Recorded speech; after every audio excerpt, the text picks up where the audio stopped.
Ladies and gents, this is the moment you've waited for. G'day and welcome. This is the Hunting Republic podcast. The podcast where we discuss all things hunting and outdoors. And buried in your bones, there's an ache that you can't ignore. Taking your breath, stealing your mind, and all that was real is left behind. So if you love hunting, camping, fishing, hiking, bushwalking, full driving, or just being in the outdoors, then we reckon you've come to the right place. My name is Luke, I will be your host, and I can't wait to have you along for the journey. So please enjoy this edition of the Hunting Republic podcast.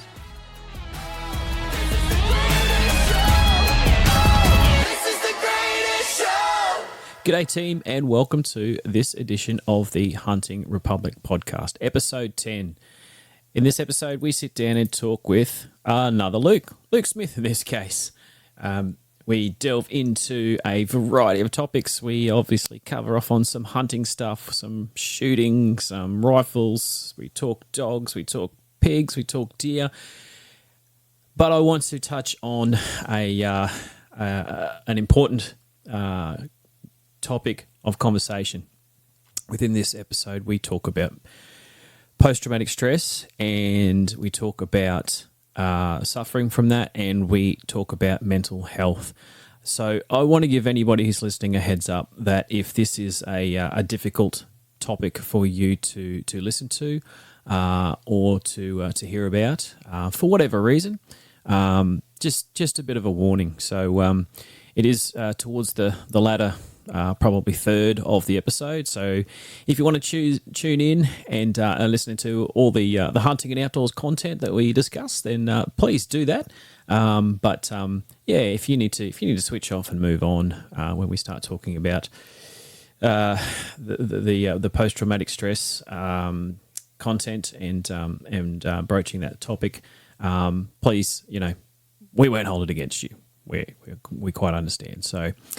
That topic does get discussed at quite some length and in a bit of detail, and we do throughout that though discuss some aspects of suffering from it, dealing with it, and moving through it, and then learning to live with it, coping strategies, managing strategies, and help resources such as counselling or and even podcasts and content and educational matters with regards to this condition.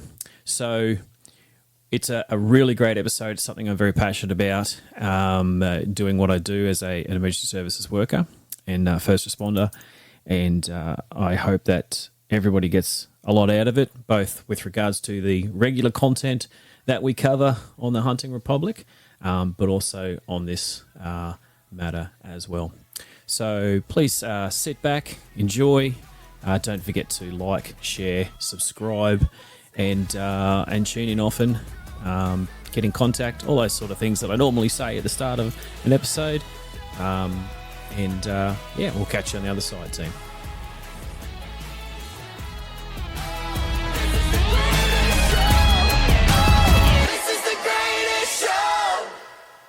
Good day, everyone. Welcome to this episode of the Hunting Republic podcast.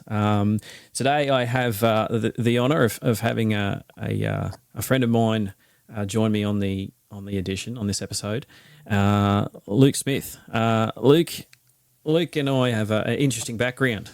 So a little story goes such that I first met Smithy when I was a very green vertical rescue level 2 technician in training down at the Fire Academy in Brisbane. And this guy was sitting off on the side, dark glasses on, very quiet, very stern look on his face.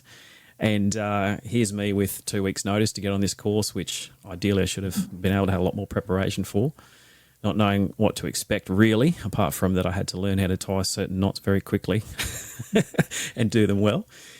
And Smithy's sitting off to the side, very quiet, very stern, and it was I believe a trainer shadowing on that course to get his instructor certificate. And so he's got to know Smithy a bit over the course of the 3 weeks, and he certainly got to know me with regards to stressful situations and capabilities and shit like that. And found out sort of along the way, Smithy and I have a similar background in loving our outdoor pursuits and hunting and fishing. And Smithy is ex full-time army, and I've done a bit of time in the chocos and stuff as well. And now, Smithy's been in the fire service, career change, station officer, done all sorts of stuff. So yeah, welcome to the podcast, Luke. Thanks, mate. That's That's quite the introduction you got there. And mate, I actually don't. No, this is no offence to you because I've done that many bloody courses. I actually don't remember you on that course. I knew I had come across you on courses. Yep. So you must have done it right in the course, mate, because I don't have any. I generally don't remember the shit ones. I'll tell you what. The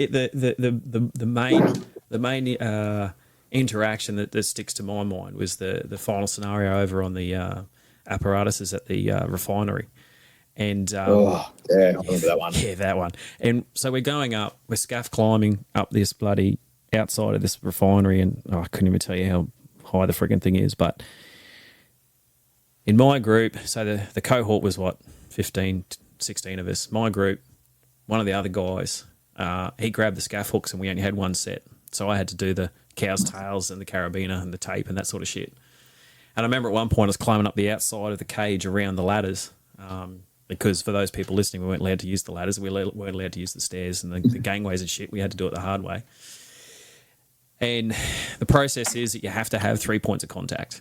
And I was clipping on a cow's tail, which is a piece of rope with a carabiner on it, and clipping that in and moving up. And at one point, because I'm a short ass, I couldn't reach around the next rung up on the outside of that cage.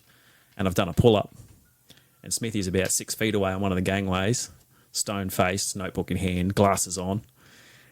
And I've done that. Yeah. And Smithy's written something down. I'm going, oh, okay, well, what's going on here? And then I did it again. Smithy's written it down. He's gone, Griffo, you do that again, you're out. I'm like, what? He's like, mate, 3 points of contact. And I went, oh, fuck. Actually, I do remember that. Because, again, for those people listening, in the vertical environment, small mistakes, small issues become big problems in a big hurry. And Smithy was spot on, I wasn't doing it as safely as I should have been, so he pulled me up on it. But, that was towards the end of the course, but it was all good from there. Yeah, we don't go there. We don't go there anymore. We don't go to the refinery anymore. Was yours the course where we had to evacuate half the way through because they had some actual real emergency on site, so we had to leave? No, we didn't. No. We did have to smuggle someone in because we had too many people. Someone had to lay down on the floor of the bus. And then because I wear glasses, they made me couldn't wear my normal vision glasses. I had to put proper safety glasses on, like that sort of thing. So, yeah. Right. So, tell the people listening a bit about yourself, mate. Oh, mate, 80s model baby. Grew up sort of all over the show. I was born in Sydney. Started school down there. We moved to Canberra when I was young. The family had a big property out in Burke in New South Wales. We had 42,000 acre sheep and cattle station out there. Yep. So I'd do my schooling. Majority of my primary schooling was down in Canberra with all the school holidays and any spare time I could get up on the property. I then moved, I think about 90, I don't know, it must be 98, late 90s anyway, late after that. Anyway, sold the property and we ended up moving to Brisbane where I did most of all of my high schooling in Brisbane. Pretty standard sort of a student, definitely not a scholar. Just did what I had to do to get through. Yep. 2002, finished grade 11, didn't bother going through to grade 12. Mm-hmm. Joined the army as soon as I could as a infantry soldier. Did my training, got posted up to 2RAR in Townsville, and then spent 4 years in there. Most of the time I was in there, I got a pretty bad knee injury, so I spent a lot of time doing recovery for that. And then in 2006, I think it was, Corps transferred across to Armoured Corps, mm-hmm. where I spent the next 6 years as a cavalryman. Spending a lot of time out on field exercises or over in the Middle East, where I had a great time. Essentially a Kentucky tour of the Middle East, sitting inside an armoured vehicle, which in your early 20s is pretty unreal. Not a bad way to see it. come 2009, I think it was, 9, 10, 11, yeah. 2009, I put an application in for the fire service. So I'd had enough of army life. Yep. And in 2011, got picked up by the fireys and started my career, in 2011 with Fire and Rescue Queensland. Started off in Bowen, which is about 2 hours south of Townsville. Yeah, nice. Where I do a lot of my hunting these days. Yep. And spent about 2 years in there, got transferred up to Townsville. Spent the majority of my career in fire and rescue in Townsville. Made my way up through the ranks, through senior fire and up to SA while I was there. And then about 2 years ago, I took the opportunity to apply for the station officer OIC role up in the Torres Strait on Thursday Island, which is where I am now. Literally now, right now, and literally, mate, right now, sitting here in my house, looking out over the ocean as we speak. Fantastic. Yeah, you can hear the fish calling. You can also hear the wind blowing. It's windy up there. It's beautiful down here today, mate. Yeah, fantastic. That's great for you, mate. Not so much for me. Jealousy's a curse, but you get more of that beautiful stuff more than we do. It's an amazing spot up here. So just talking on that, I think I remember talking on course too. I think you spent some time, or my ex-brother-in-law now, Damien. I think we talked about it. He was Jesus, I can't remember his last name. That's terrible. But yeah, I think you worked in Cavs together. I should look him up. Not Damien Brooks. Yeah, Brooksy. Yeah, that's it. Yeah, he's I probably can't say his name on a. I probably don't know how PC are we on this podcast? Oh, mate? We're reasonably PC, but not too much, mate. Yeah, that's all good. Yeah. But yeah. All right, we'll leave his army name out of it, I think. Yeah, mate. I know Brooksy. I better not say. Yeah. I know. Yep, I know him well, mate. Yeah. So his first wife was my first wife's sister. Yeah. So, right.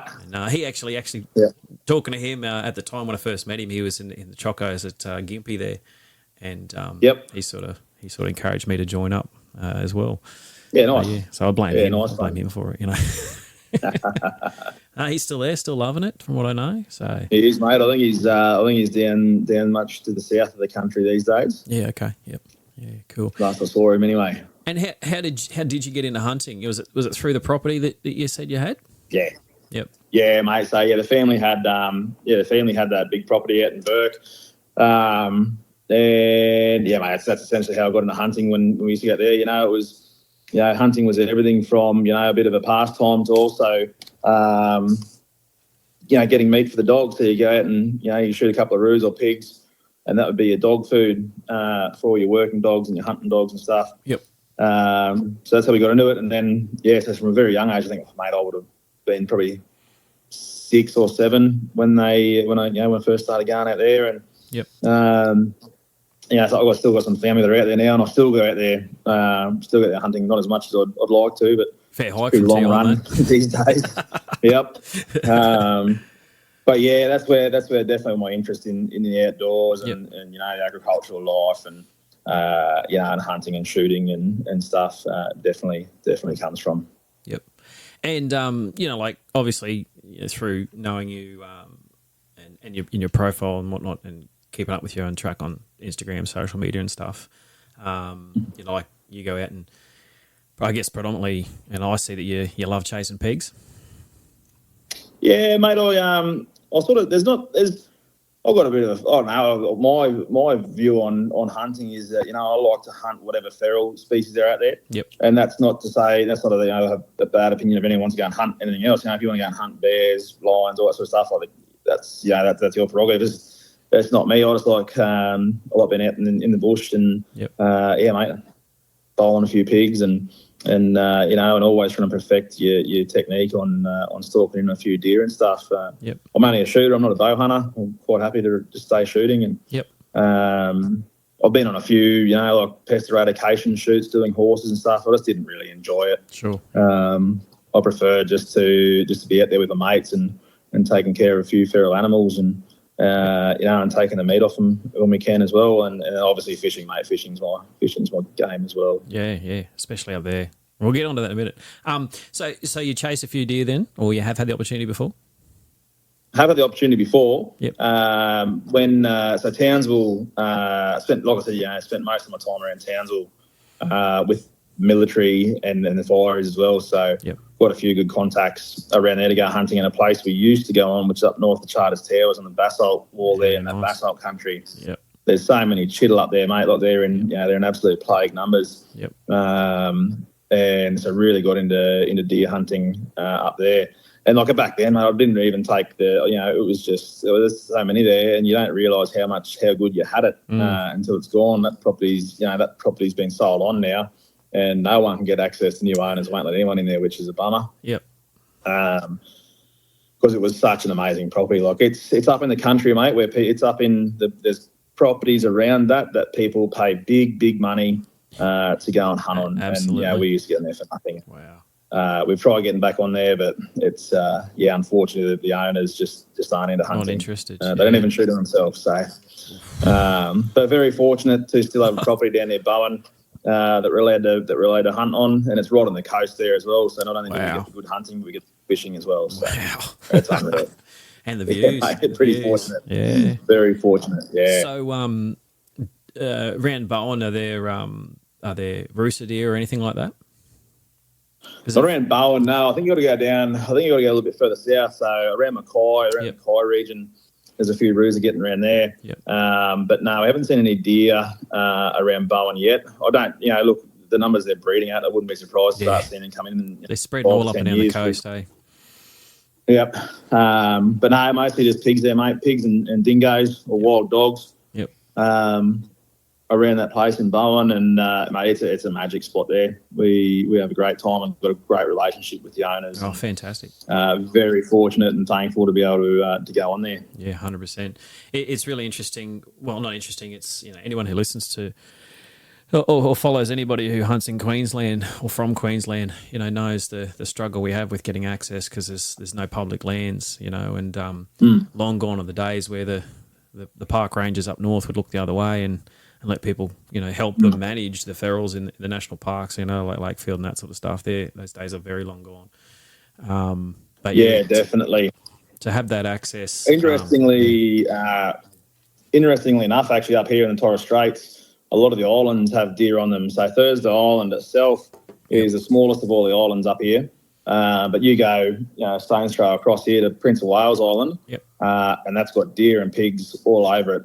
I haven't taken the opportunity to hunt up here. When I actually moved up, I had my firearms sent up through Australia Post, and the Australia Post truck actually caught fire halfway to Cairns and lost both my firearms in that. So I haven't had a firearm since I've been up here. But so a little bit disappointing I haven't taken the opportunity to do that yet. And getting access over there is, it's not too much of an issue. You just got to get the right permissions. Off the TOs. But there's plenty of deer over there. Like it's and pigs. For sure. We go over there with our little Jack Russell, mate, and he's probably the best little pig catcher I've ever had.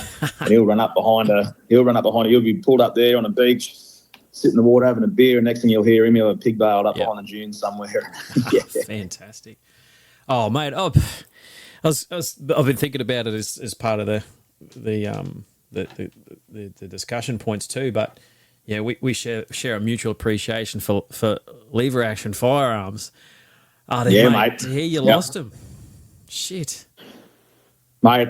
I was so devastated. Like I've had that many firearms over the years, and always trying this, trying that, buying this, selling that, and I'd finally had it down to my two favourite guns I've ever had, and it's the same way I run my setup now. And I've only just replaced both those firearms with something I really wanted. Yep.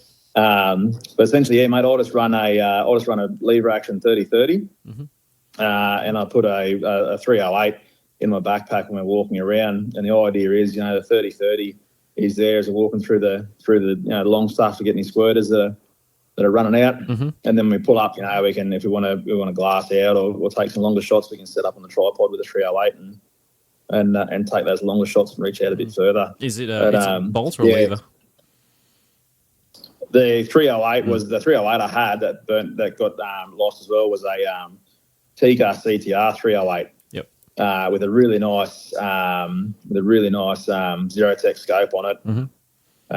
It was a favourite setup, and the favourite setup I've had, and the Marlin I had was just a big loop 336 model, I think it is. Yep. But we'd cut the barrel right down that to just legal. Yep. And it had an aim point on there. That had some fairly extensive use and story behind it as well. Mm-hmm. And we'd Cerakoted it. Nice. Mate, it was just a pair of beautiful rifles. Definitely not show rifles. It just worked. So when I found out that the truck had burnt to the ground, I was pretty devastated. So and then we had to go through a fair process. You mean those slack cans Forest didn't put it out for you? What's going on there? bloody far northern region, mate. I tell you what, we certainly know that shit goes up in a hurry when it goes up. Yeah, 100%. Usually by the time we get there's not much worth saying. I've only just finished replacing them. I didn't want to rush into buying anything, and I wasn't in a rush to get anything up here either. I've been doing a lot more fishing and learning a lot more about fishing and stuff up here than I was worried about hunting. But I got my hands on a Marlin, I think I call them Black Series or Dark Series, 30-30 again, which I'll just leave pretty standard. Mm-hmm. And I just picked up a gun that I've always liked, and it's kind of one of those firearms, mate, that you either love them or you hate them. Yep. And it's the old Ruger paddle stocks. Yeah, right. I just finally found one of them. They're pretty rare now. I finally just managed to pick one of them up for quite a good price off used guns. Yep. In 308, I'm a big fan of 308. Managed to pick one of them off used guns, and it'll be on its way up here pretty shortly, actually. Yeah, so nice big stainless barrel on it, and so I'm pretty happy with what I've got. And what are you putting on top of your 30-30? Are you going to go a scope or red dot or leave it open, or? I've just bought a Bushnell 1-4 power. Yep. I'll see how I go with it. It's got a set of ghost rings on it already. I'll see how I go with that 1-4. Bit of trial and error. I had a 1-4 pair on a pump action 308 I've had before, and I was pretty impressed with that. Yep. But my days of spending exorbitant amounts of money on firearms and scapes are long gone. I just can't justify spending the huge dollars on it for something I use, periodically. Yeah. No, I hear you. I've got a little Zero-Tech red dot on mine, and you know, people listening will know the story behind mine's basically I may or may not have fallen off the roof and broken my leg. And 3 years ago, and the 1st of May just gone actually. And I was literally laying on the couch going, oh shit, I don't know how the ankle's going to hold up with walking the miles bow hunting. And I thought, well, my father was a bow hunter before I was born, but before that he had a Marlin 30-30 lever action, and he still had it, and he only sold it when Mr. Howard made shit too hard to hang on to, and he wasn't using it, so he didn't want to jump through those hoops just to keep it in the cupboard. And I thought, well, if I can't walk as far as I used to be able to, I might buy a rifle and get my license so I can reach out and tap things that are a bit further away and save the legs a little bit. So I thought, oh well, I'll have a look around, and come across my 44 mag Marlin lever action for I think it was about $1,200, but it was practically brand new, second hand out of Melbourne, I think it was. Yep. And got that. But I've thoroughly enjoyed using that firearm. They're good, mate. They're an old classic. Like, that's it. Yep, they're an old classic, mate. And that's why I like the Ruger paddle stock too. Like they're just an old, rugged, classic gun. Like you can treat them like a red-headed stepchild, mate. I can say that because I'm a redhead. And I have a red-headed son. And I stepchild. Under the stairs? Is that where you lived? It's mate. It's character building. That's what builds character and resilience, and all them other key bloody words. So, how did you? What was your first kill? Can you remember? To be honest, mate, it probably would have been a roo out in the farm. Yep. Probably shooting an old 22 Hornet we had. Yep. It would have been a roo back in the day. My my first, when I didn't really get into doing my own hunting until I moved to back to Townsville for the second time. So when I was in the military, and I said, at the start of the potty that I posted to 2RAR for 4 years and didn't get much of a chance to do any hunting then. And then when I transferred to Cav, I got posted to 2nd 14th Light Horse Regiment down in Brisbane, and got to do a little bit of shooting down there. Used to go down to Texas nice. and Stanthorpe. Used to get there a bit, big property. There's a property there next to Cubby. We used to hunt on there. I got invited to hunt on the property there a couple of times, which was really cool. The New England area, mate, my favourite country in Australia to hunt on. Yeah. Oh, mate, it's spectacular country down there. It's just got everything. It is beautiful. It's different kind of hunting. It sure is, to what I'm used to. And then where did I go there? We had a place up near Childers, near you. A mate that I live with, his auntie had a property there, so we went up there a couple of times. Didn't really get much. No, there's not much around here. But it wasn't until I met, one of my first promotion courses in the military that I met one of my best mates that I'm still great mates with now. Yeah, nice. And he actually used to be a firefighter in far northern region. Got out and got in the army, and we were on this promotion course together. And he was telling me about this property he hunted up north of Charters Towers. Yep. And same thing, we got along like a house on fire. And he gave me the number. He was living in Brisbane, and then I got posted back to Townsville, which is so this would have been circa 2208 or 9 or something. And he gave me the number for the station, and so I rung him up, and got the green light to get out there, and so that's where I really started enjoying hunting. Not when I say enjoying, where I really started to learn a lot more about it rather than just shoot, bumbling my way through it. Yep.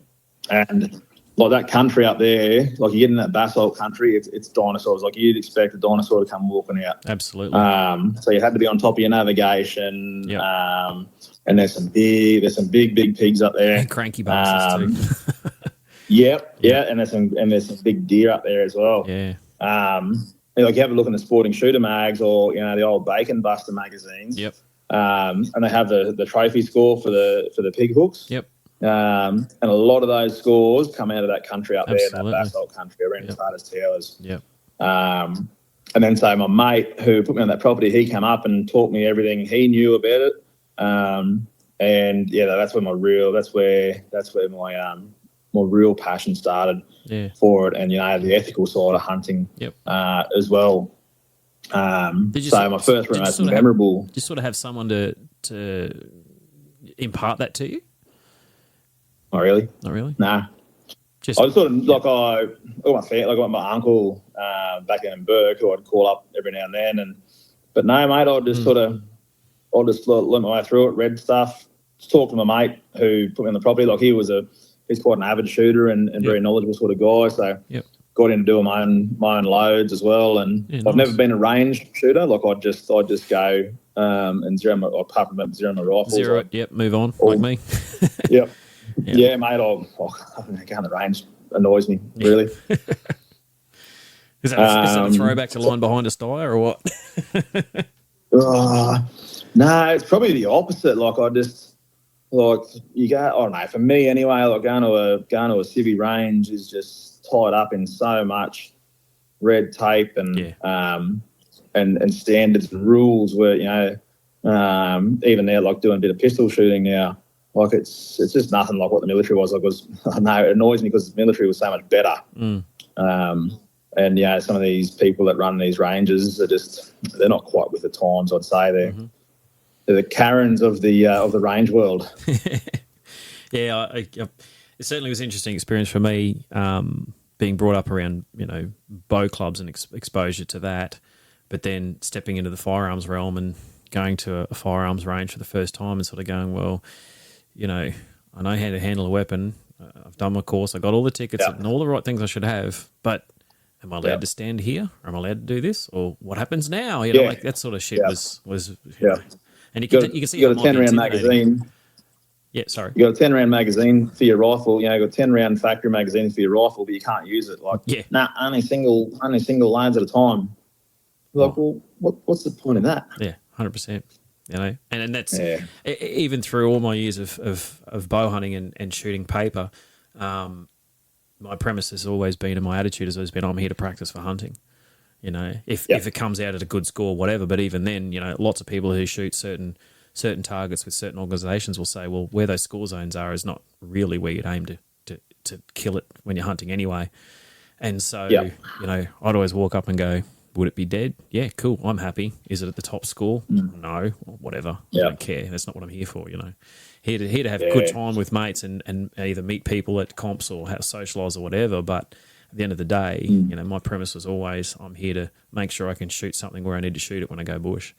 And then that's it. Like we just we just zero at the range, and then when we go to these properties, though, like we would set up steel targets at different ranges, like find a big open field and set a steel target up, and then move the ute back at different ranges and practice longer shots. And you know, and you know, it's time you say like, where did my skill come from? Like it just came over the years from hunting and you know, seeking knowledge from different people, and you know, especially being in the infantry and cavalry, look, you're exposed to, you know, some of those front line sort of, you know, especially the snipers. I like to seek a lot of information from them on how to get better at it. And, and have a couple of them come out with me and show me how to do it, tell me what I'm doing wrong and stuff. So just always seeking knowledge, mate. Yeah, and that's you always get better. And, mate, every time you go out, you learn something. Every time, without fail. You know, whether it's something you did wrong and you know you should do better and you reflect on that, or just something completely different. Maybe something you haven't seen in the scrub before, or, you know, the deer or the pig doing something you haven't noticed before, or, you know, you might pattern something up that you hadn't realised in a behaviour and stuff. You know, it's always, and even like with yourself, a property you've been to 2 dozen, 50 times before, you know, you still learn something different. And 100%. And like, my hunting style is always evolving. Like it's gone from, you know, just walking through the bush and hoping something runs out in front of you to now, you know, like picking places where you think that, you know, where you think those animals may be, and, you know, trying to be a little bit quieter or sit there with the binoculars and set up a tripod. And it definitely changed a lot as I got older. Yeah, for sure. And do you use the dogs much, or do you just spot and stalk predominantly yourself and that sort of thing? No, so I've just evolved. I've never been much of a fan of hunting with dogs. Like I have done it, and it is exciting. It's just not my.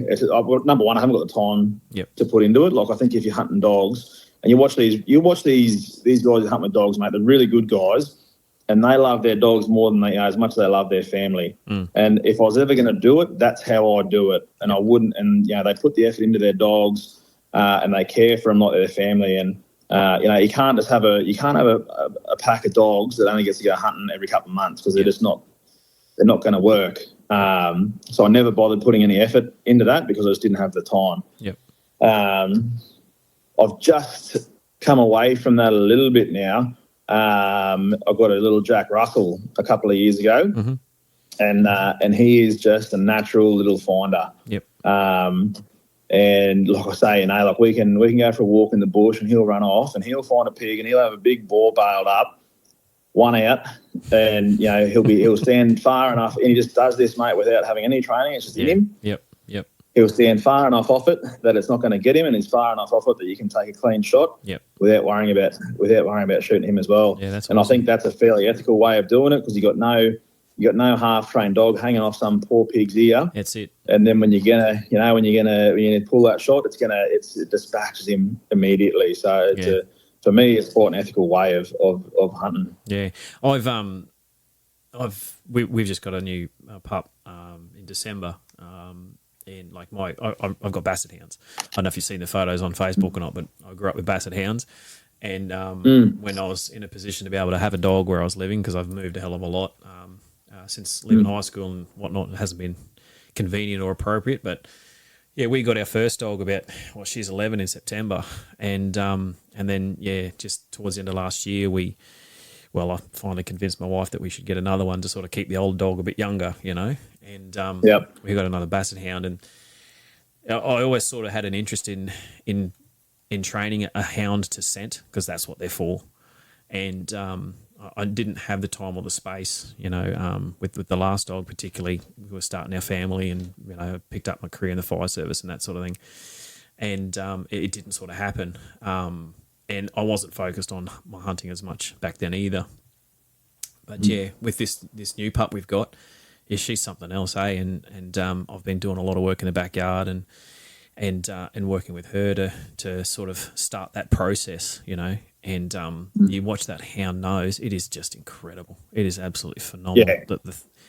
Yeah. You know, you see them work the area and find that scent trail they're looking for, and then that's it. You know, you can appreciate seeing all those movies where they stick the hound on the criminal who's trying to run away. You got no chance. You got nothing. You know, like they're going to find you. And so I've one of the guys I had on an earlier podcast, Jay. He's got a block a bit further south of here where he can access red deer fairly often, and he sent me I got a piece of red deer hide off him that I've currently sort of got there ready to use for scent practice for training up her to find some deer for me. Yeah. So just going through that process and learning how to do it, and it's very, very interesting actually. 100%, mate. It's pretty cool. But it's sort of born off the back too of, you know, this property where I hunt on out at Mara, where, you know, there's pigs there. They're there.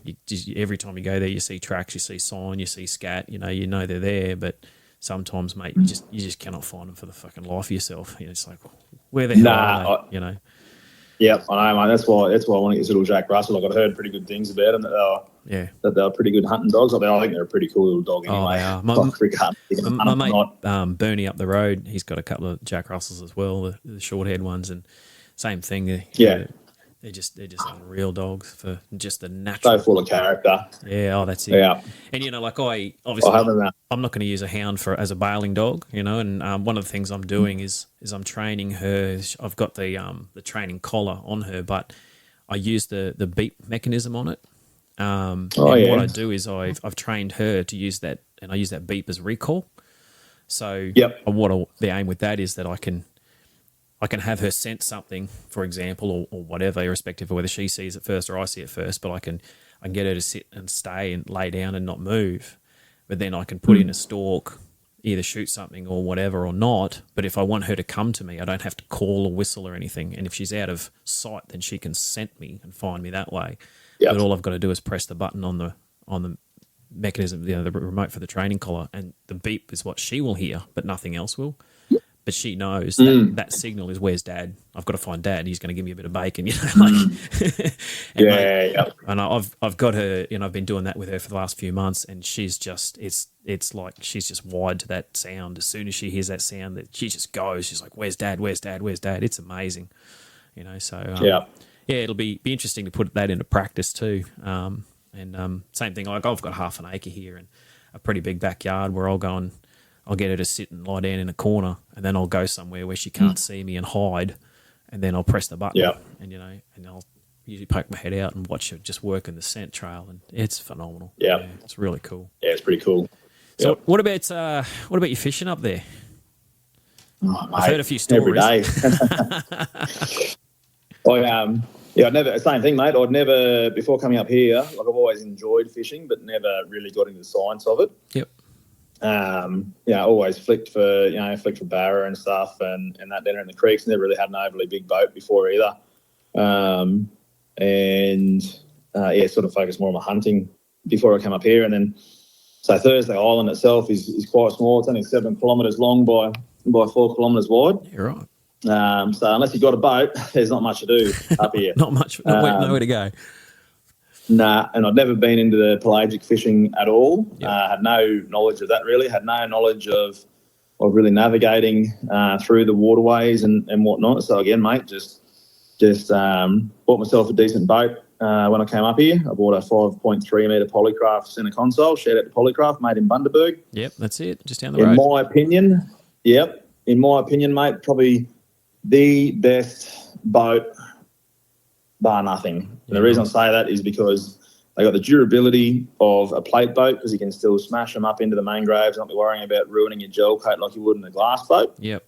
But being made from poly, they get the ride, they absorb that chop a lot more like a glass boat does. So you get the ride and you get the ride that a glass boat does, and the durability of a plate boat. You're not worried about chipping gel coats. You can run them up on the sand of the beach, not be worried about it. Yep. They're just an absolute tank of a absolute tank of a boat, and I love it. It's a great little boat. So yeah, got that up here, and then just same thing, mate. Just got talking to people that I knew were good at fishing. Like, we're pretty lucky up here in the Fireys with the auxiliaries. We get a pretty big cross section of the community coming in to do auxiliary time. One of the guys works for fisheries, and oh wow, talking to water. So between talking to them, we got a couple of local guys here as well who are born and bred Torres Strait Islanders. Yep. So you get heaps of knowledge. You get so much knowledge off them. Oh yeah. Involved with the water police. It's quite a small community, so involved with the water police up here and learning stuff off them, off Border Force. I've got mates who I was in the army with that are on the rescue helicopter up here. Wow. So they're like, oh, you should see this book we found. I'm like, oh, take a photo, and so finding all these sort of places, and then putting it all together, watching a few YouTube videos of how to use your sounder properly. And then, finding your own marks, getting a few marks off people, and then, slowly putting that together over time, to where now, I'd say I'm probably an intermediate, intermediate fisherman, and able to go out and get a decent feed when we do go out. So what's your favourite feed then? Well, coral trout's hard to go past. The redfish. Yeah. Anything red you can't really pass up. Spanish mackerel, tuskies. Tuskies are a very underrated fish, I reckon. Yep. Venus tuskfish. Crayfish, the cray diving up here is phenomenal. Like, it's an international export up here. Yep. That's their main. It's one of their main sources of income. Like, there's that because all the crays march north to do all their breeding. Yeah, right. In the Torres Strait. Yep. So there's so much crayfish up here, and the diving up here for them is so good. And it's quite shallow as well. Like, the deepest parts of water up here are only 20 metres, 25 metres. Wow. And the crays are generally only in about 5 metres of water, so it's not hard. You jump in after them? It's not hard diving for them. Sorry? You jump in after them then? Yeah, so you have to. So in Queensland, as a recreational, to get crayfish recreationally, you have to either catch them by hand or spear them. Yep. So you have to get in. You're not allowed to put pots in like over in WA. They can catch them in pots. Yep. Or they can loop them. And you can actually. So in Western Australia, you can actually dive on air with a looper, and you can loop the crays over there. But no, we're not allowed to do that in Queensland. Different rules. Like, you have to free dive for them. Yep. Not allowed to loop them. Not allowed to put them in. You're not allowed to set pots for them as a recreation. I don't think even the pros are allowed to actually. So you're limited to, I think, it's six per boat as a recreational fisho. So again, mate, so learning how to dive and free dive and then spearfish as well. So it's been good, mate. It's been a great time. How's your dive fitness coming along? Yeah, it's not too bad. It's definitely better than what it was. Yep. Like, I think when I first got up here, I'd be flat out going for diving for any more than 30 seconds. Sitting on the couch and holding your breath is completely different. Absolutely. To sit under the water and holding your breath. So I'd probably pretty confidently dive for about a minute now, which is still pretty shit, but it's long enough for me to be able to get down there and get a cray or get a trout or something like that on the spear. Yep. And then then also finding those marks as well, and dropping bottom bashing for your reds or trolling for your mackerel. So what's going on in the back of your mind as far as salties is concerned then? Nothing. Clear water? Nothing, mate. Not all the time, no. No? No, the crocs up here, mate, they're here. But if you're worried about that, mate, you wouldn't get in the water. No, that's it. Like, you should be more. You probably should be more worried about sharks. Yeah. Then you should be crocodiles. I think, like, crocodiles.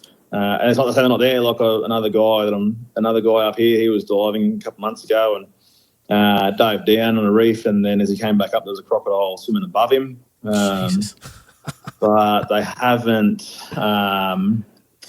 given us too much trouble. In saying that, like, we did have a young kid get taken by a croc up on Saibai Island a few weeks ago. Yep. Which is very unfortunate. Yep. Mate, they're there. There's no doubt about that. It's no different. The way I look at it, mate, it's no different to jumping in the surf and going for a surf and getting munched by a shark. Yeah, yeah. You're in their territory. You know the risk. Yep. That's all on you. Like if I said to my missus, if I ever get nicked by a croc or a shark, don't you dare let them go and hunt that thing. Yeah. Like I'm in their territory. Like that's they're the apex predator. Don't you dare let them go and hunt that thing down. Yep. Like, play silly games. Exactly, mate. Exactly. That's It's risk versus reward. That's right. And I'm happy to accept the risk for the reward. Yeah, that's it. Yeah, 100%. Yeah, it's like We've been buzzed by a tiger. We've had tiger sharks buzz us a couple of times, but yep.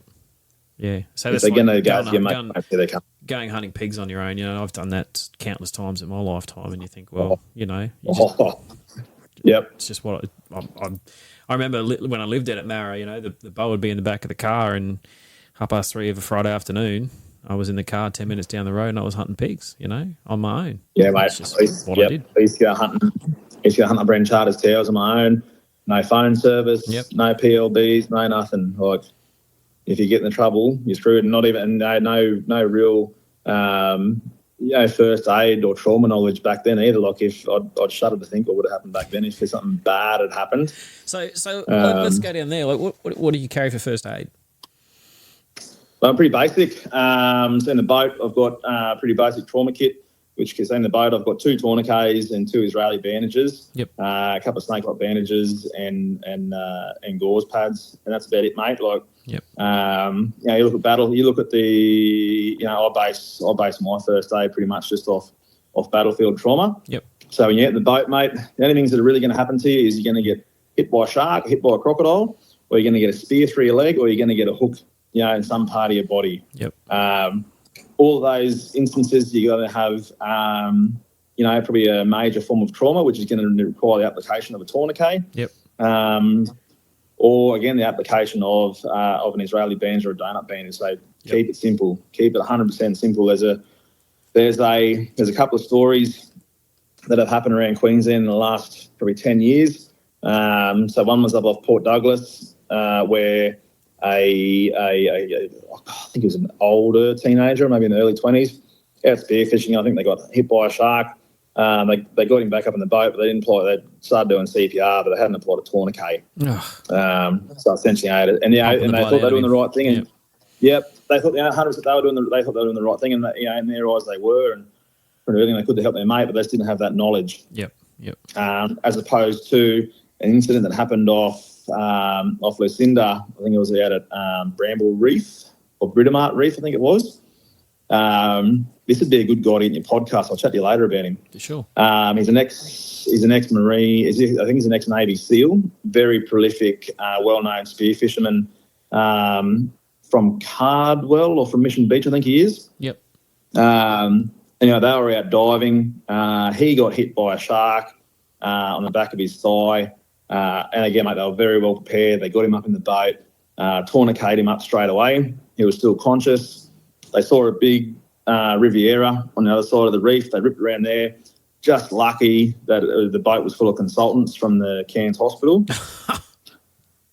Wow. And one of those consultants was also an advisor to RSQ. So for those people that listen, RSQ is the people who are responsible for doing all the tasking of the aeromedical retrieval assets across Queensland. Yep.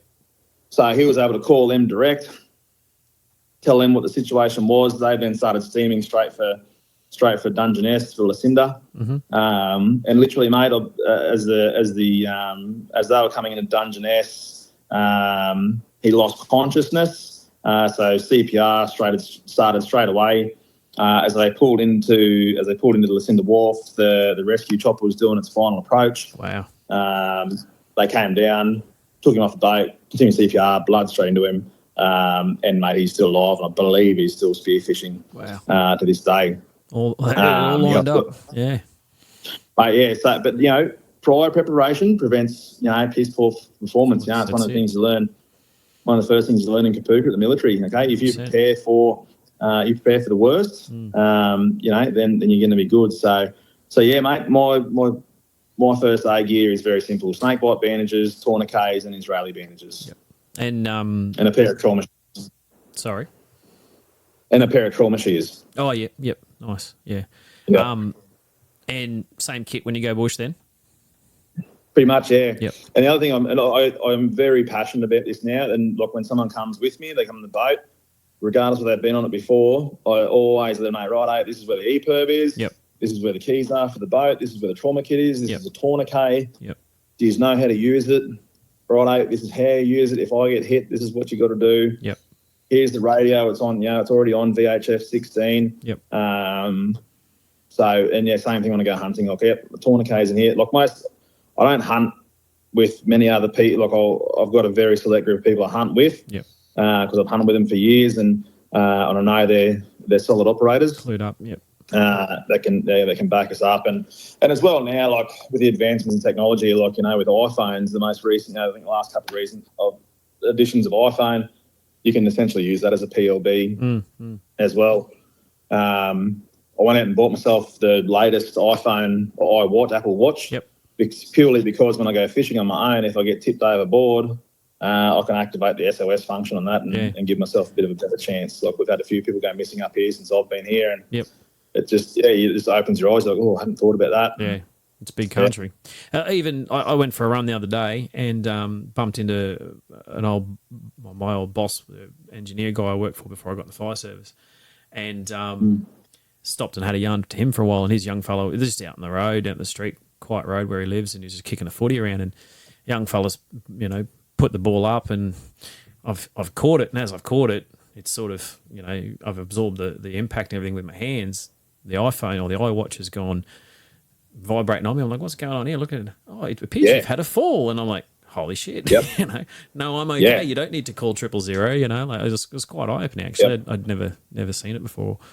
So, and you'd probably know yourself. We've had activations through the fire service with people in car accidents. So correct. Yeah, correct. And quite a few no-duffs as well of where it's gone off where someone has had a legitimate car accident on their own, no one around. Yeah, that's it. And the emergency services got there and they're like, oh, yep, this is the job we're on. Yeah, 100%. It's amazing gear. We would like to interrupt this episode of the Hunting Republic podcast to bring you a word from our sponsor. That sponsor is me.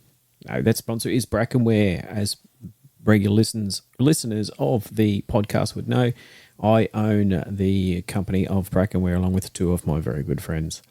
What is Brackenware? Brackenware is premium outdoor hunting apparel. Our mission statement says we exist to optimize your performance by outfitting you with premium technical outdoor and hunting apparel.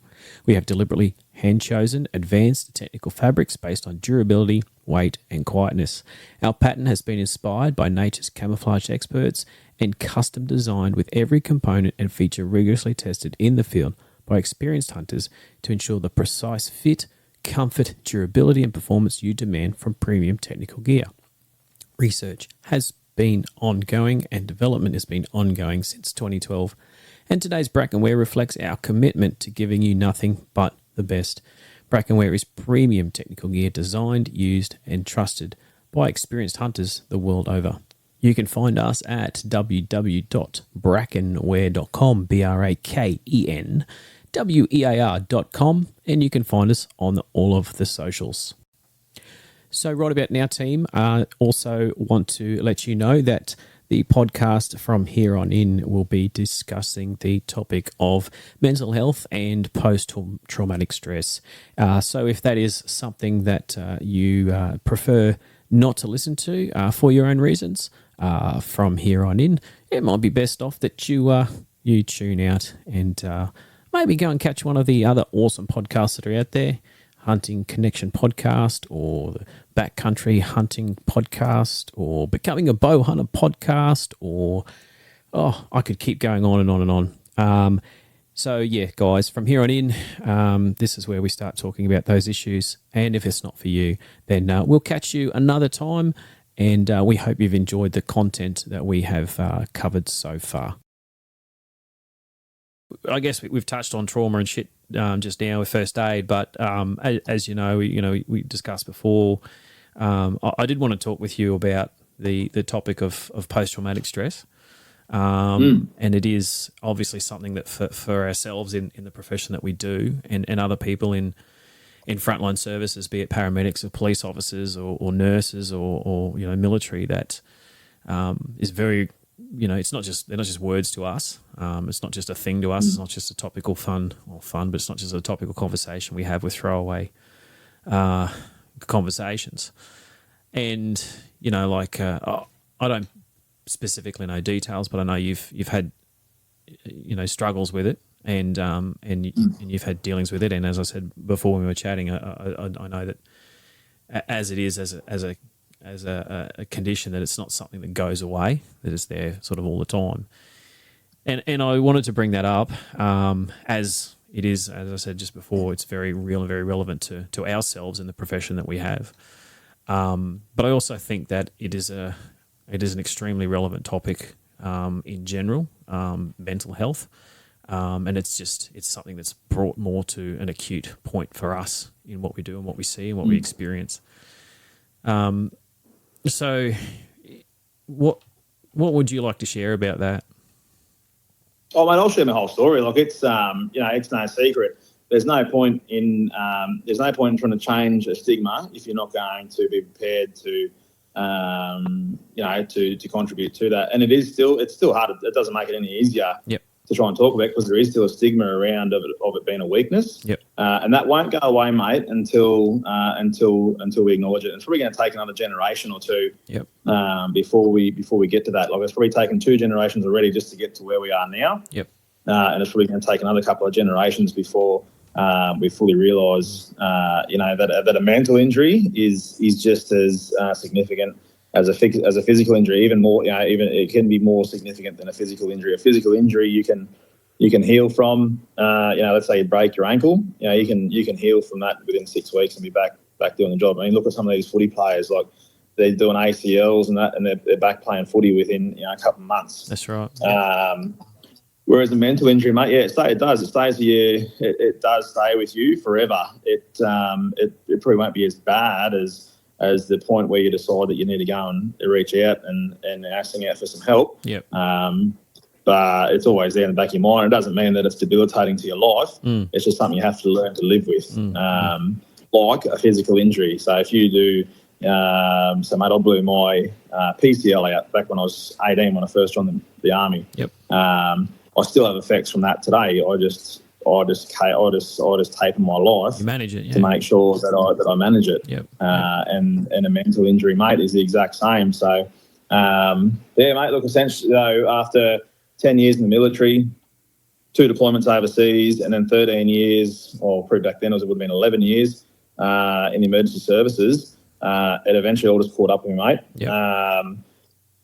We get a lot of traumatic car accidents, and especially with vertical rescue, we go to a lot of body recoveries. Yep. And it just caught up with me, mate. Everyone's got the way that I always look at, and the psychs explains, everyone's got a bucket, everyone's got a predisposed level of trauma they can deal with. Mm-hmm. The average population, their bucket sits at about an 1/8 full at the start of any day. When you've been in emergency services or the military, your bucket's already about halfway full, I reckon. Yep.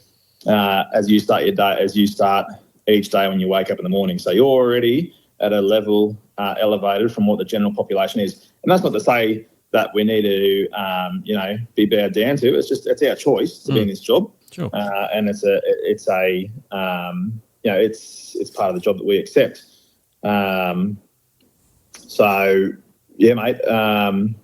After 20-something years of being exposed to all that, I started seeing the signs, and the signs that I saw was withdrawing from wanting to be at those incidents, sure. Of going to those incidents and thinking, I don't want to do this. Yep. I really don't want to go and cut another deceased person out of the vehicle. Yep. I don't want to be exposed to it. And the smells and everything associated with that. So yep. That's how my signs started. We went to one particular car accident. I can remember it, mate. Yep. Going to one particular car accident. 2 vehicles gone head on into each other. For the first time in a job I've ever been to, the actual shit bag was the person who died. So I didn't feel too much emotion. I didn't feel too much emotion for the person who was deceased. Luckily, the innocents in this case were actually all right. Yeah. But the feeling of having to do this job again, and having to smell having to absorb those smells of an incident scene like that, of the fuel, the oil, the blood, the feces, because someone's they've lost their bowels after they've died. Yep. And then the anger associated with that person putting someone else's life in peril, and screwing that person up. Yep. That's when I first started recognising it. And then it was a particularly busy shift, and we rolled straight off that. So we had to wait for the police to finish doing their crime scene photos, remove this person from the vehicle. And then we rolled straight off that job as we're going home, then called straight to an assist ambulance job, to a post-hanging. We got there. The guy hadn't been hanging for long. He was still warm. So then having to cut him down, perform CPR until the arrival of the ambos and the police with his family there. So you were first on scene? Yeah, like we were literally just around the corner when we got the call. Wow.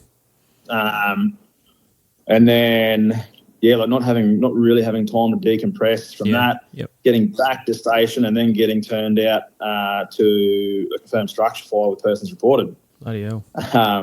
So just a massive day of adrenaline highs, dumps and lows. Yep.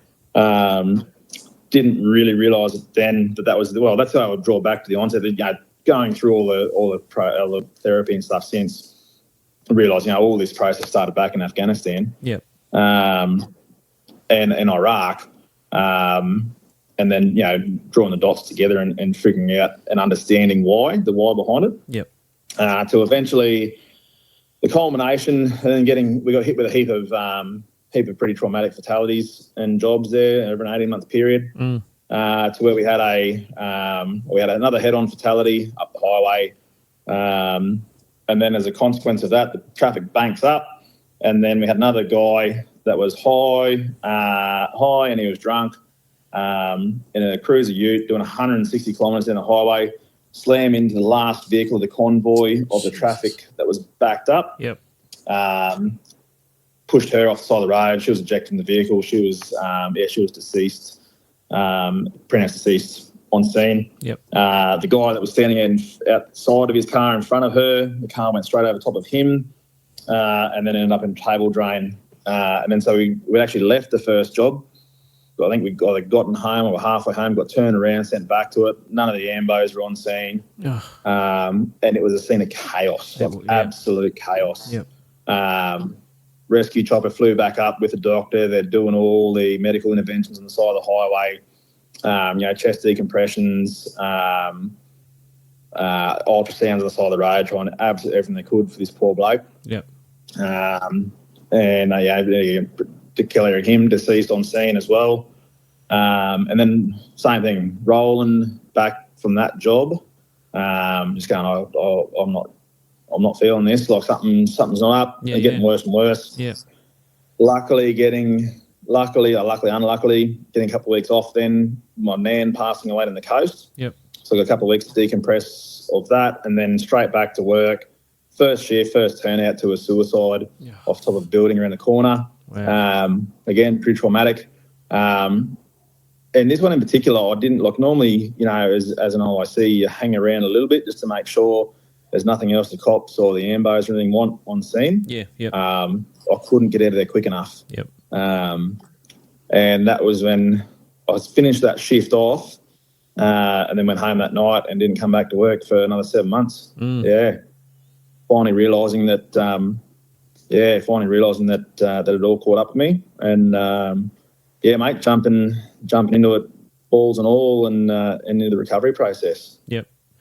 And how do you then, having gotten to that point, within yourself and your career, and then moved into reaching out, getting help, talking to people that you needed to talk to, how then do you how did you sort of scaffold your way back into work, and how do you sort of mentally approach those things now?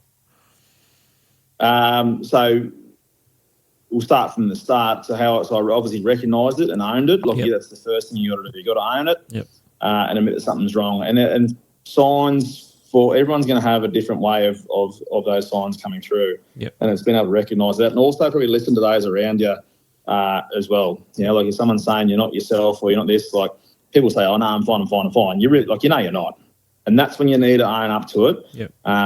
Put your big boy pants on and go, "Nah, you're right. I should reach out." And there is a hell of a lot of help out there these days, whether you're working for government or, you know, there's veterans groups out there to help you through that process. And there's a number of different. It all depends on you and the individual and how that works for you. So an example of that is, like, we can go through cognitive processing therapy, which is where you write down your feelings and talk about it and stuff. Started doing that, didn't really work for me. I then moved into to a different counsellor to do what's called EMDR, which is eye movement rapid desensitization therapy. Which is very big with PTSD treatment in America. Another friend of mine who'd gone through a similar thing, had done it. He talked to me about it. I thought it sounded a bit new age and whatnot.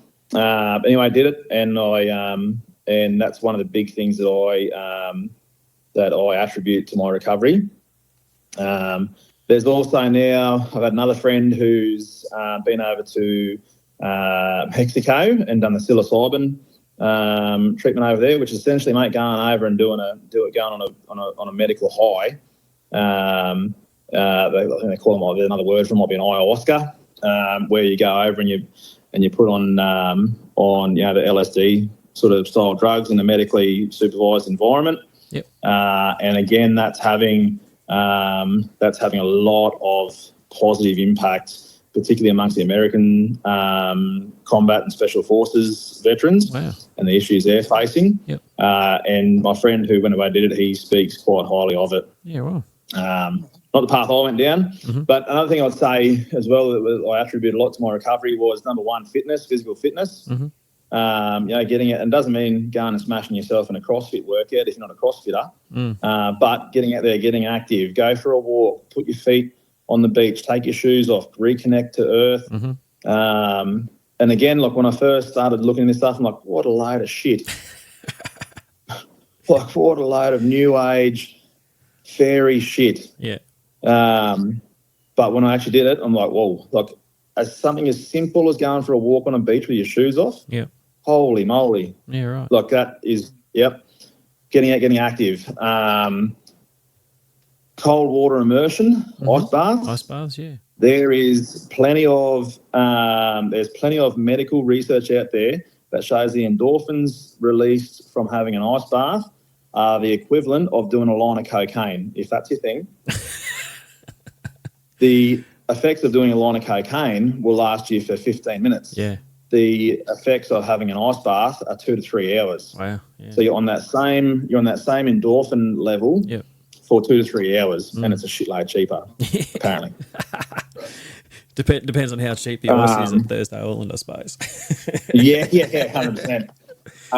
So physical fitness, going out, getting active, going for a walk up a hill, whether you want to do it in silence along with your own thoughts, or, you know, chucking in podcasts. That's when I started listening to podcasts of other people who'd been through this. That's how I started getting in the podcast world, was listening to stories of people who had been through the same thing.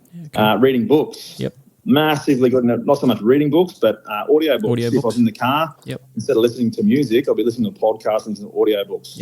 And I'll attribute a number of books here. Dan Pronk, Average 70 Kilo Dickhead. Fantastic. Fantastic name for a book, and a fantastic story of where he's been, has come from, and what he's been through. The Resilience Shield, written by, again, Dan Pronk, his brother Ben, and Tim Curtis, all ex-Special Forces officers. Again, a great way that I found to relate mental health back to your own physical health and how the army, with the way they teach in the army, applies to that. Yep. I read David Goggins' book. That was all right. It's fairly extreme, but again, that might work. That might be better for someone else than than what it was for me. So yeah, educating and so by reading those sort of books, listening to those podcasts, Matty Morris, the Zero Limits podcast, he gets on a lot of guys. So listening to those sort of stories of people who have been through this and realising that it's not just you, that you're not alone, that, whether they've been ex-military or ex-emergency services, that it's not just you. There's a whole bunch of other guys out there with the same mindset, mentality, tough guy persona, that, we're all fairly similar. Like people that end up in the fireys, army, police, ambos, we all have a fairly similar sort of a mentality, structure growing up. So, whether we're predisposed to it or not, I don't really know. But, yeah, learning that you're not alone in that and then owning it, then combining that with a therapy.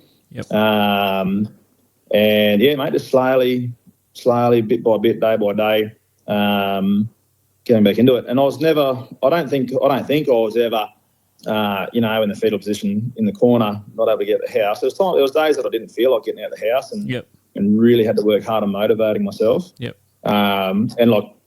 And we'll sort of go into in a second of how I recognise it, how I recognise myself slipping back now. But yeah, I was never really, in the fetal position in the corner. But there were days I definitely had to work on it. And always realising too, that you chose this. Number one, you chose this. Number two, there's always someone who's going to be in a better position than you are, or a perceived better position than you are. And number two, realising there's always someone who's going to be in a worse off position than you as well. And so owning that as well. Run your own race. Don't be worried about what anyone else is doing, what anyone else thinks. I used to worry all the time. I used to worry so much about what other people thought of me and my performance and all that sort of stuff. And that's anxiety. That's right. So that's classic anxiety when you look at that. So I was diagnosed with PTSD, anxiety, depression, essentially the ham, cheese and tomato sandwich of the mental health world. Yeah, mate, and so owning that and realising, it ain't weak. We've got people calling me from work going, hey, mate, what's going on? You all right? I said, no, mate, I'm not. Okay, I'm struggling a bit. And like, oh, are you keeping it a secret? Are we allowed to, I said, mate, it's not a secret at all. Like, not a lot of people do know because sometimes I'm going to ring around, hey, mate, guess what? I've got PTSD and I'm off work for 7 months. But, if people rang me up and asked me how I was going, I wouldn't be like, oh, no, I'm fine. I'd be like, no, I'm not. I'm having a bit of a break and, this is what happened to me. Because as an SO, mate, and as a leader, I think it's important, whether you're an OIC of any organisation, for my point of view on it is that you want those working under you to be able to come to you if they're starting to feel the same things. For sure. And we've got plenty of hashtags, hashtag an 8 week to speak, and are you okay day. That's great. That's good. It brings awareness to it. But the boots on the ground of it is that you got to own it. So when you see other people going through it, you can go, hey, mate, are you all right? That's it. Haven't heard from you for a while. You're a bit withdrawn. This is what's available to you. Don't be afraid of going off work. That's what work covers for. That's what this is for. Because when I went through it, mate, the initial reaction I got from one of my supervisors was, almost a panic. And he's like, oh, no, you can't come to work and this and that. And I'm like, well, I don't not want to come to work. I still want to come to work. I just can't. I just can't be on the trucks at the moment. I still want to come to work. It's my it's my support network. It's my friends. It's if I take myself away from that, I reckon I'm going to get worse. And I didn't know about work cover back then either. Like I was like, shit, I've got a family, a house, a mortgage, responsibilities. If I go off work, I'm not going to get paid. How am I going to do that? And so I want people to know that that I've been through it. It's I think I am a fairly sort of up in your face sort of a character. I'm very definitely outspoken. I've probably tapered that in over the years. I learned to address that a bit more professionally now. But I want people to be able to realise that, hey, he is one of those outspoken sort of guys that has that reputation, but he's been through it, and I'd like to know that people can come and speak to me. Yeah, certainly, 100%. One of the things that we did talk about before we started recording, and that I mentioned to you is a bugbear of mine, is that stigma that you mentioned, and not so much the stigma around mental health per se, because there's a whole spectrum of mental health issues that have stigmas attached, and a generalizational stigma across those, but the persistent labelling, and I first came across this notion 3 or 4 years ago now myself. I can't remember where. I wish I'd taken more notice at the time and written it down or whatever. But someone mentioned that PTSD is not a disorder; it's a condition. It's a normal reaction to an abnormal circumstance or abnormal circumstances. And the persistence of the use of the term disorder to infer there's something wrong with you, when in reality your body is reacting in a normal fashion to cope with either repeated or acute, extreme trauma. And even last night, I had dinner with some guys in town here, and I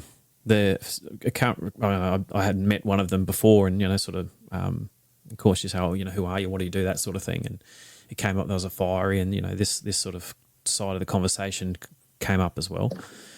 And as you know, it's quite common for it to come up when you introduce yourself and people learn you're firey, and they say, oh, how do you deal with all that? And you must see some horrible shit and all that sort of stuff. So yeah, we do.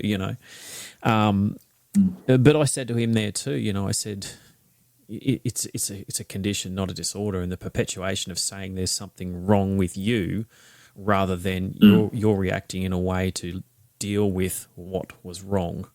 And it's just something that personally, every time I get that opportunity, I try and convey that message and try and, take that edge off of that stigma and that labelling of it. When it's more, I think it's more conducive then to, I'm not saying acceptance of it, but it's more conducive to understanding of it. For people who, have pretty much no idea of the shit that frontline workers do and see, What are your personal thoughts on those lines? Yeah, very similar. Post PTSD is the overarching acronym that's given to it. Yeah. And again, I think there's too much use of the word disorder. Disorders, when it becomes debilitating, I think there is a bit of a push now to just call it PTS, post-traumatic stress. Yep. Because either post-traumatic stress or post-traumatic growth as well. Yep. And growth is going through the learnings of knowing where you've come from, how you got to where you are, and then how you get better in the future and manage that into the future. Yep. And don't get me wrong, there is situations where it does become a disorder and it does debilitate you, and you can't come back from that. Yep. And so you need to recognise that as well. But at the first instance, it's post-traumatic stress, and you spend that next period of time figuring out if your body's going to recover from that or if it's not, and it's going to be an ongoing thing. And some of the things that we see over lengthy careers in this, sometimes you cannot recover from that. You can't go back to work. I was very worried for a little while that I wasn't going to be able to come back to work and deal with that. And when we talk about ongoing issues, how I'm dealing with it now, I still worry that what's that next job going to be? How am I going to react to it? But I'm better equipped with the skills that I've learned throughout this process, and it's ongoing. Like you keep listening to, you keep reading books, you keep listening to podcasts, you learn. You listen to other people's learned experiences. You surround yourself with other people who've been through this. If you ever wanted to listen to a absolute hell of a story, and again, I'm sorry to promote someone else's podcast on yours. Not at all. Go and listen to McQuilty Quirk's story on Zero Limits podcast.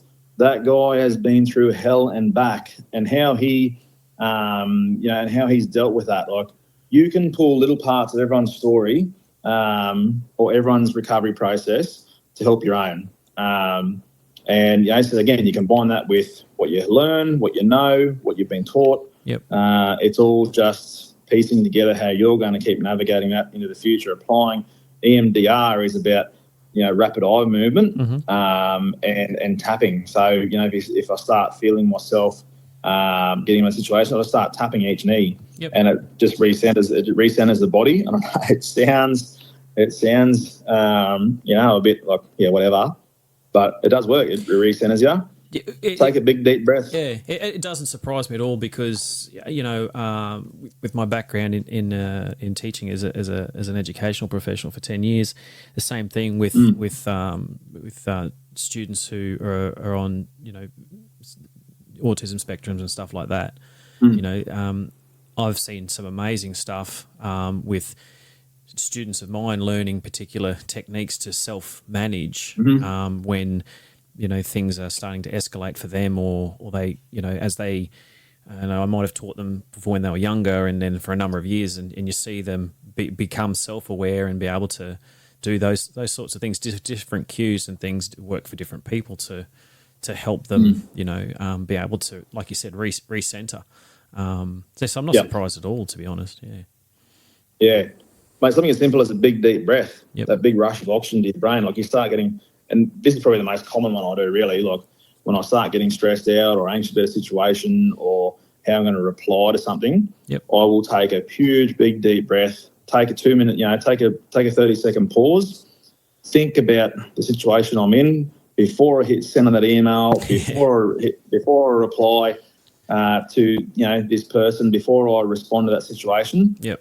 Take it, and that's something they teach in the military, mate. That's it. Take a big, deep breath. Take that breath, get that big rush of oxygen to the brain, gives you that couple of seconds to, rethink what you're about to do, and it gives you a bit of a clearer thought on it. It's massive, like it's huge. Yeah. And, look, and so for now, it's working. That's good. That's good. Yeah. And, being up in the Torres Straits, we don't get exposed to as much trauma as we do down south, so it's been a good break from it. I'm about to relocate back down south again, so look, we'll see how we go. I'm confident, but I'm also realistic that it may not work. And when that happens, well, you know what? This is your new norm, okay? This was something I learned from McQuilty Quirk. You have to accept your new norm. What was the old norm of us being in our early 20s in the military, so cool, getting to do some really cool things?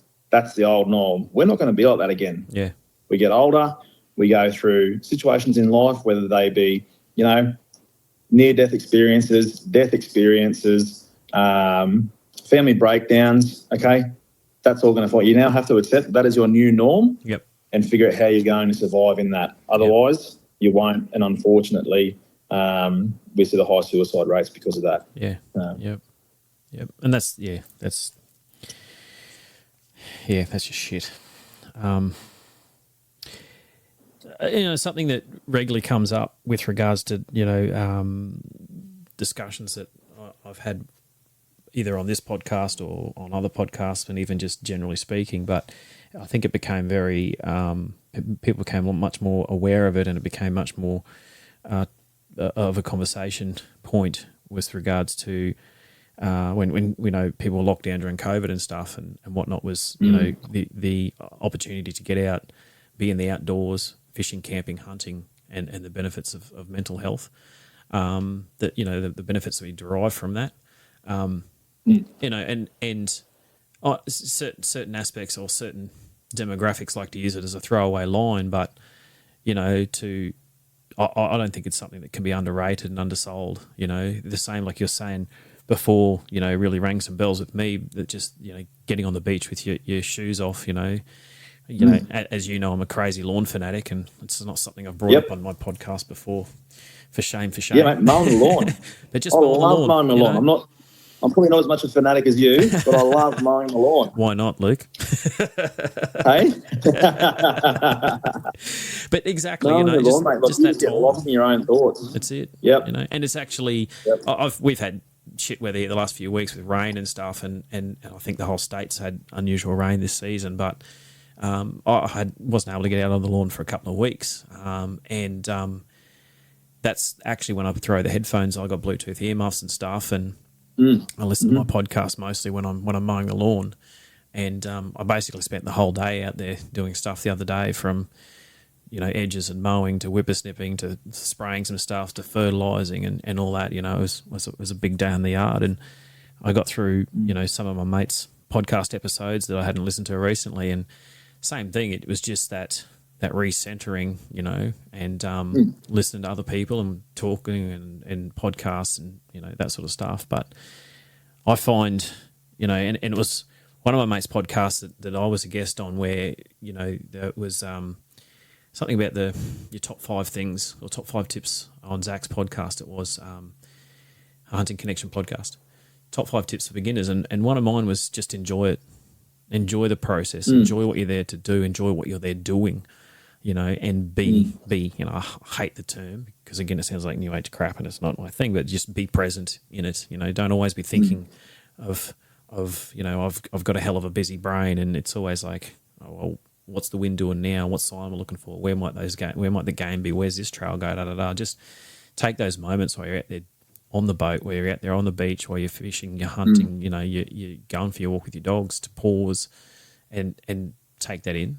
And out bush, I like to do it, primarily the deep breath thing, sitting on a log, having a muesli bar and, and a drink, and just really absorb that time for what you're there for, it's just invaluable, it's absolutely invaluable, I think. And it's the reward. It's the reward for your hard work at the end of. This is particularly why I like hunting and fishing so much now, and getting into much more of the science behind it and understanding animal behaviour, and marine behaviour behind it. It's the reward to putting in effort to learn something that you want to do. Understanding how those animals are going to move, what the wind's doing, what tracks are doing, how old the tracks are, how fresh that wallow is, what the current's doing, what the tide's doing, how that relates to a rock, whether the fish are going to be sitting on that rock. And the reward is, getting that animal or that fish, and then and then being able to take that away, whether it be the fillets or the meat from that, and then and then it's a bit primal in that aspect, and probably go back to roots back in the day in a modern context. Yeah, that's right. And that's what I enjoy from it. Other people get into study, and they learn stuff, they read books, they do this and that. Okay, sick bastards. yeah, weirdos. I did that.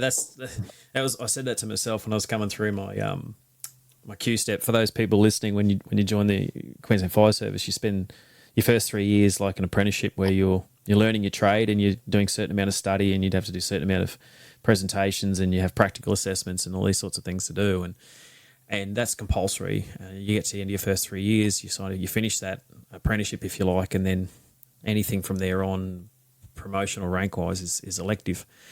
And the first step of that is to become what's known as a senior firefighter, which is a 12-month program to basically upskill yourself in a bit of incident control and command, and then being able to run the station in the stead of station officers not being there or being away or on annual leave or something like that.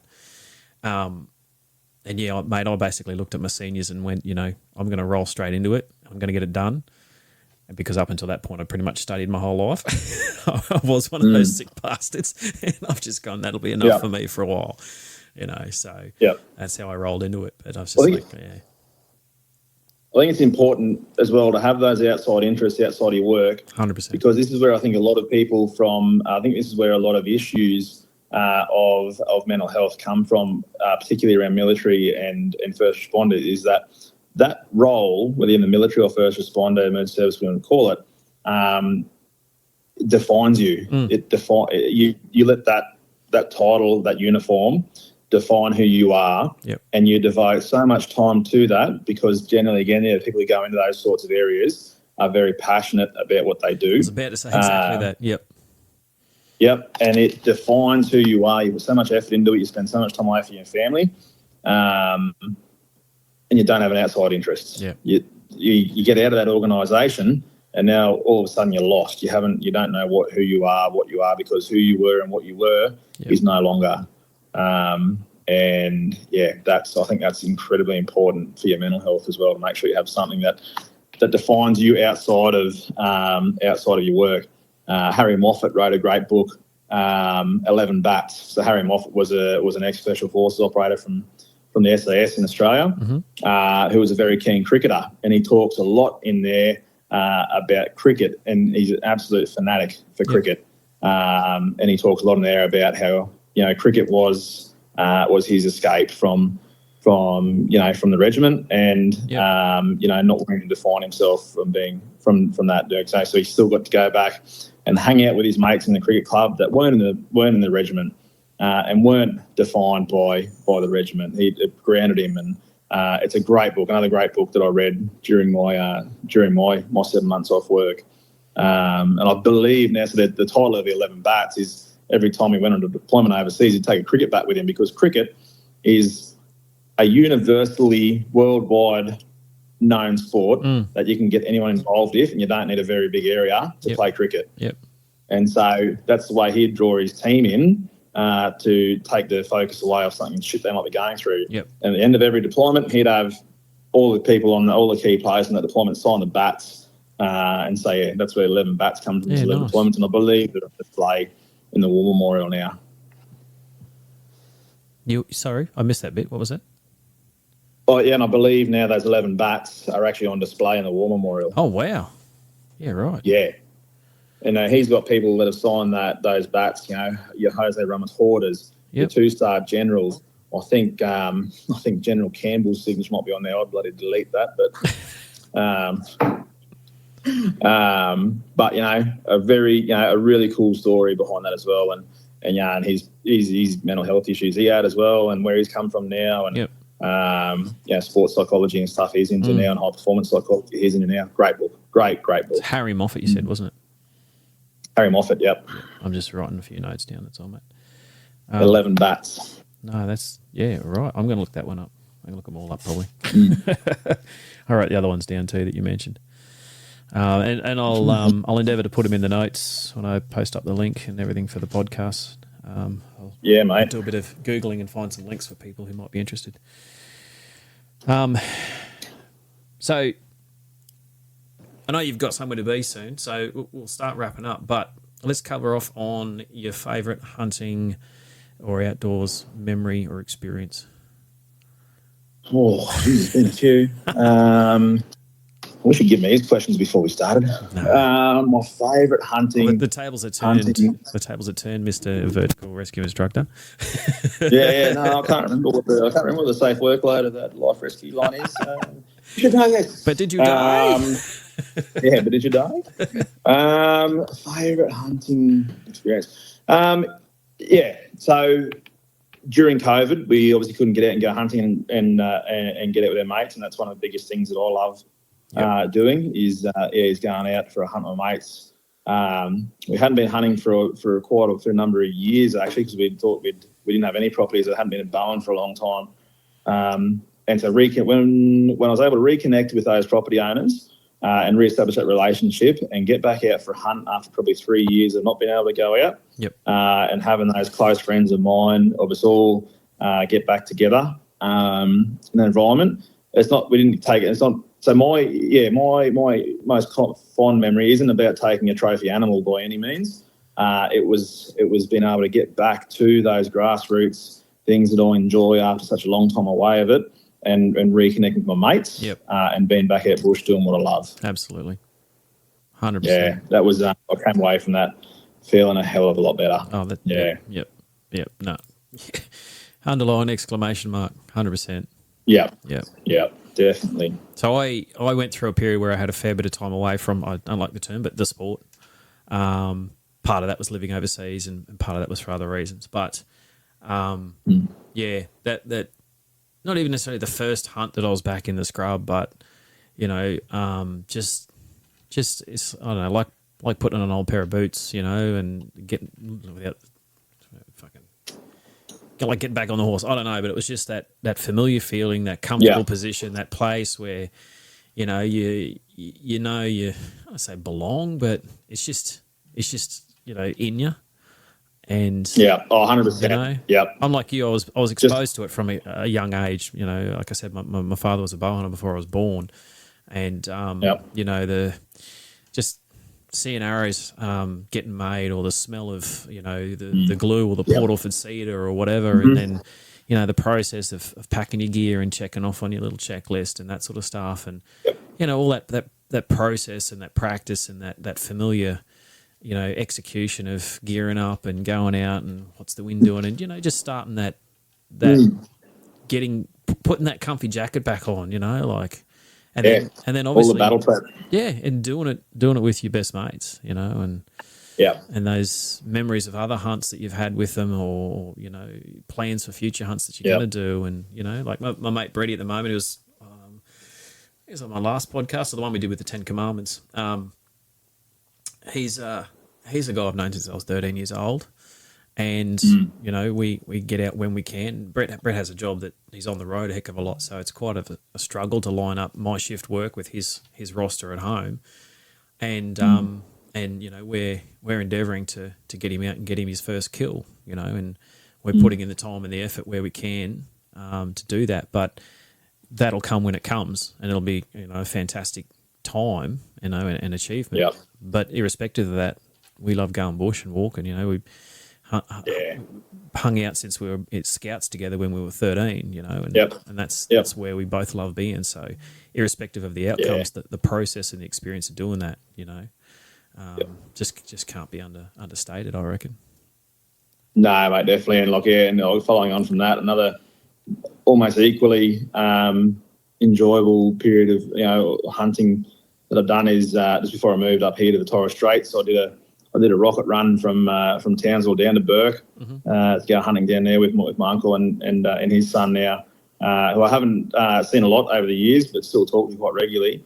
And then just getting down past Cunnamulla in the car and getting back to that red dirt Mulga country. Yep. And then just back around, and look, I identify a lot to that country and the time of my childhood that I really and I hadn't been back there for a long time, and it just felt like going home. 100%.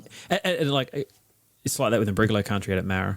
It's just or even and I was only at Marra until I was I lived there as a kid. I don't know if I mentioned that earlier, but up until I was 6 years old. And then I actually worked there for 2.5 years when I first started teaching when I was 21, 22. And 6 years old, I didn't exactly get around hunting pigs then, but obviously when I was back there as an adult. But then my formative years in my later primary school was out west of Toowoomba there, and the country out there is the same, flat black, soil plains and that. It's just that it is a connection, Yeah, it's that familiarity. Yep. Yeah. It's good. Well, mate, look, I really appreciate your time and for coming on, sharing not only about yourself but about your passions and your struggles. I think it's been a really good chat, and I've certainly enjoyed covering off on what we've talked about, and I've definitely got some stuff that I'm going to go away and have a look at and listen to and whatever else. So, good, mate. Thanks for sharing with us, and I know that there'll be listeners out there who'll definitely be keen to have a listen, and will no doubt take away a lot from what you've shared. So no, really appreciate your time. So when's the move back down? Have you got dates yet for that, or?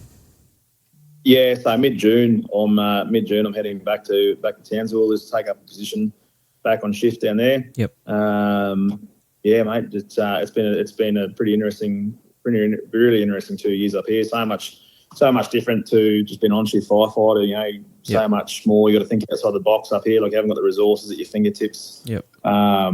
Which I've really enjoyed. I quite enjoy that side of life. Having those underpinning skills that support you in what you do, but then having to think outside the box and how to apply that with limited resources to achieve your outcome. Sure. I've really thoroughly enjoyed that, and been entrenched in such a small community and getting to know that, and then experience culture as well.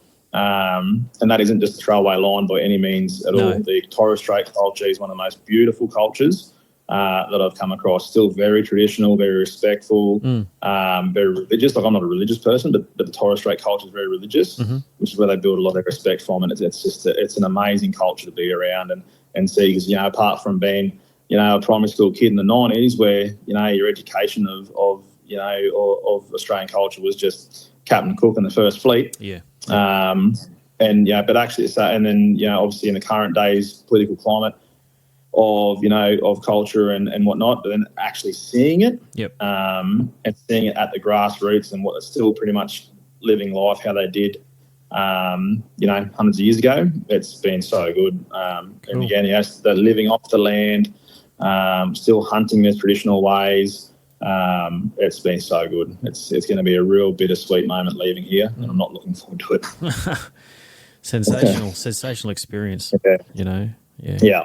I'd recommend it. If anyone in Queensland Fireys that are listening, if you're at that SO level, and you are either, and you're thinking about it, jump at it. Jump at the opportunity to come up here as soon as you can, or when it suits you. It's along the lines of my wife and I when we took the opportunity to go and teach over in Shanghai for 2.5 years. Exactly the same sort of, not backstory, but the same sort of motivations, and reflecting on it could say almost, the same sorts of things, And we've said to anyone ever, if you've got a slight inkling in that regard, just do it.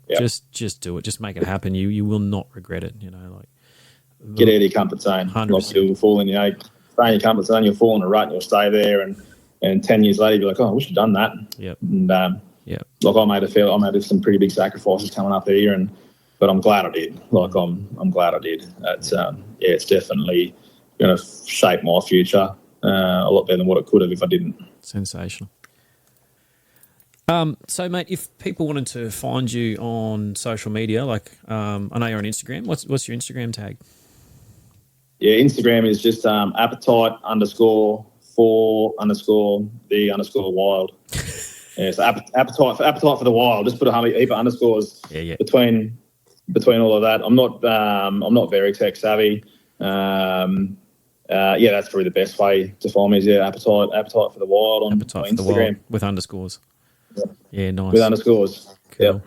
And there's certainly, I can say I'm a little bit biased, but there's some good lever gun action that gets posted up. So it'll be a lot more soon as well. Yeah, that's one of the things I'm looking forward to about being back in Townsville is getting back down to the property we hunt on and utilising, finally getting these 2 new rifles that I've bought to replace my old ones and getting them back into a bit of old school action.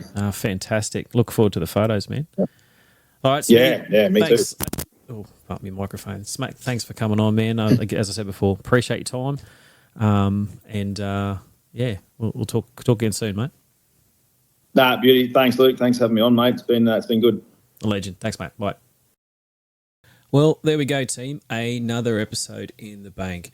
I hope you really enjoyed that episode. I know I thoroughly appreciated the opportunity to speak with Luke to talk about not only those subjects that we love conversing on, our hunting and outdoor pursuits, but also to be able to chat with him about his experience and his dealings with the outcomes of having to see and live through and manage and deal with some bloody awful things that have gone on in his career, in his profession.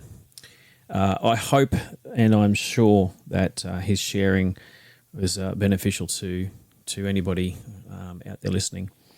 I will endeavour to include the links to some of the things that Luke mentioned, the resources, books, podcasts, etc., in the social posts when I put this up. So please feel free to click on those, and we'd love to hear your feedback on this episode.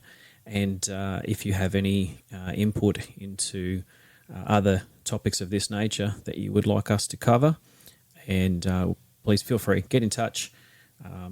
Let us know, good, bad, or otherwise, so we can move on, improve, and bring you content that in future you also love to tune in to hear.